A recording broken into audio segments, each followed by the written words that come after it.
The Tao of Self-Confidence, episode 357. Welcome to the Tao of Self-Confidence, where I share stories of amazing women who have discovered their inner journey to self-confidence. Visit our website at thetaoofselfconfidence.com. Your inner journey to self-confidence awaits. Well, hello friend. Welcome to the Tao of Self-Confidence, where I share stories of amazing women who have discovered their inner journey to self-confidence. I'm your host today, Sheena Yap Chan, and today I have a phenomenal lady on the show today. She is a musician and a comedian, and I'm just really excited to have her on today and share her story with us. So without further ado, I'm going to introduce you to Olivia Thai. Olivia, how are you today? Maybe you can fill in a little bit more about yourself to the listeners. Hey, hello listeners. How are you doing? I am very, very excited and honored to be part of your show, Sheena. Yeah, so I have been on social media since I could remember. I've always been fascinated with the internet. So I've been on social media since the MySpace days. And even before that, if we want to get into Friendster and Find a Pics, I've been on for a very long time. So now it's sort of gotten to a point where it's been over a decade of me doing social media and expressing whatever art form I'm into at the moment onto the internet and sharing it with many, many thousands of viewers. Awesome. Well, thanks for sharing that. I know you have like 21 million views on YouTube. Right. Yes, I do. which is amazing. So congrats to that. And Olivia, what's your cultural background? So my name is Olivia Thai, and I'm often mistaken for being from Thailand or of Thai descent, but I'm actually Chinese American. So that's my cultural background, but I was born and raised in California. Awesome. Well, thanks for sharing that. And what would be your favorite self-confidence quote? I would say a self-confidence quote that I hear a lot from, I don't know where the source would be, but it is to be authentically yourself, and I guess the rest will follow.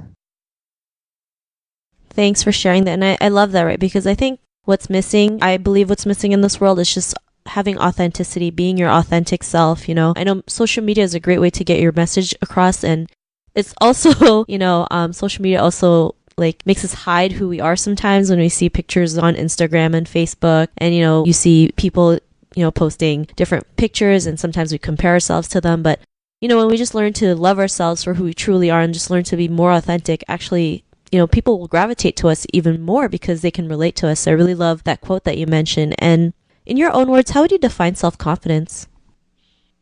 I would define self-confidence as being truly, not just okay, but truly loving and embracing everything that you are as a human being. And I think that's really, really important. And honestly, I'm really on that journey myself. I've struggled with self-confidence issues, and I still do. And I think in a way we all kind of do, right? Throughout different different stages of our lives, where we're, as a child, you're struggling with self-confidence in other ways, and then in your teens, you're struggling with self-confidence in other ways, and then now I'm in my late 20s and I'm still struggling with self-confidence, but in a different way than I was struggling with it when I was younger. And I'm sure that it's going to be a continuous cycle until I guess figure it out. But yeah, to fully embrace myself and not be ashamed of, I guess, who I really am and what I like to do,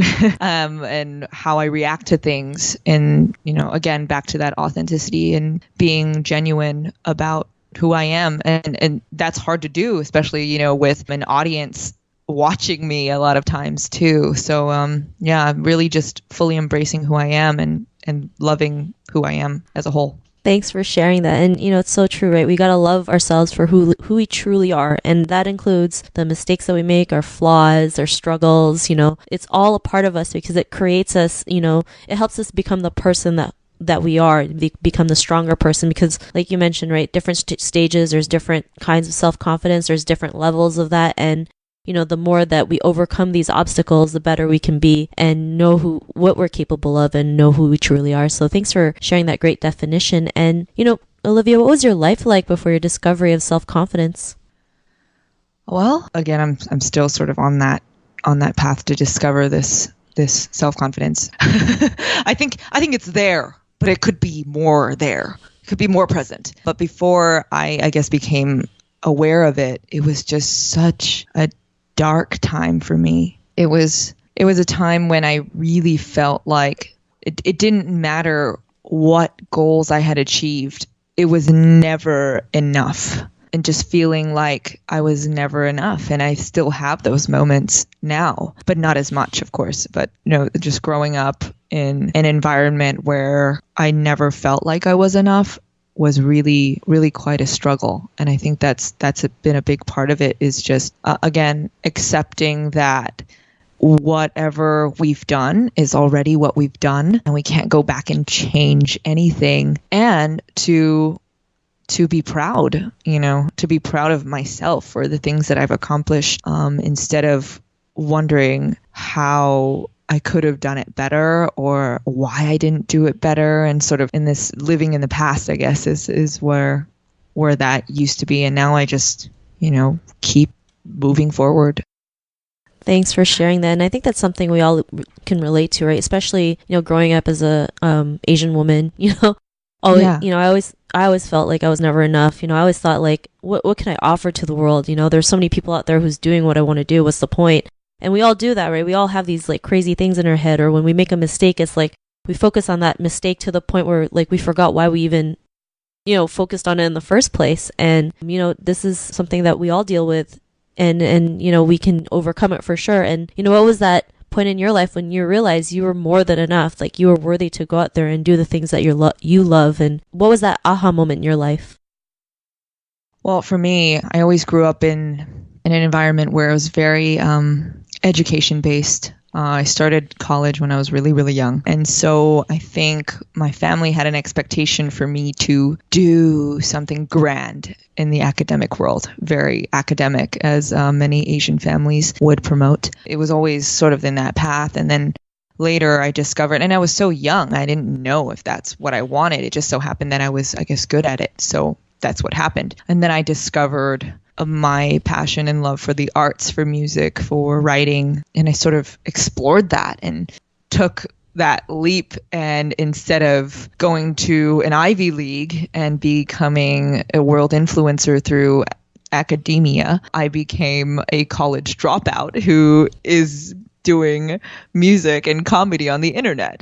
So, and am I, 100 times happier than I would have been if I went in that direction? I think yes. And I think ultimately that's really what matters. Not so much that I went to Yale or Harvard, or I, am winning a Nobel Prize. It's more about how I'm affecting, or I guess influencing the world in a positive way through my art. Thanks for sharing that. And it's still great that you are still influencing people in a positive way from doing what, through doing what you love, right? Because there are so many people out there who do things and they're not really in love with it. They just do it either for safety, or they're told what to do, or they're not really sure what they want to do. But, you found your passion and you dove into it. Even if I'm sure when you told your parents you weren't going to go to an Ivy League school and decided to become a musician and a comedian, they were probably like, "Are you insane?"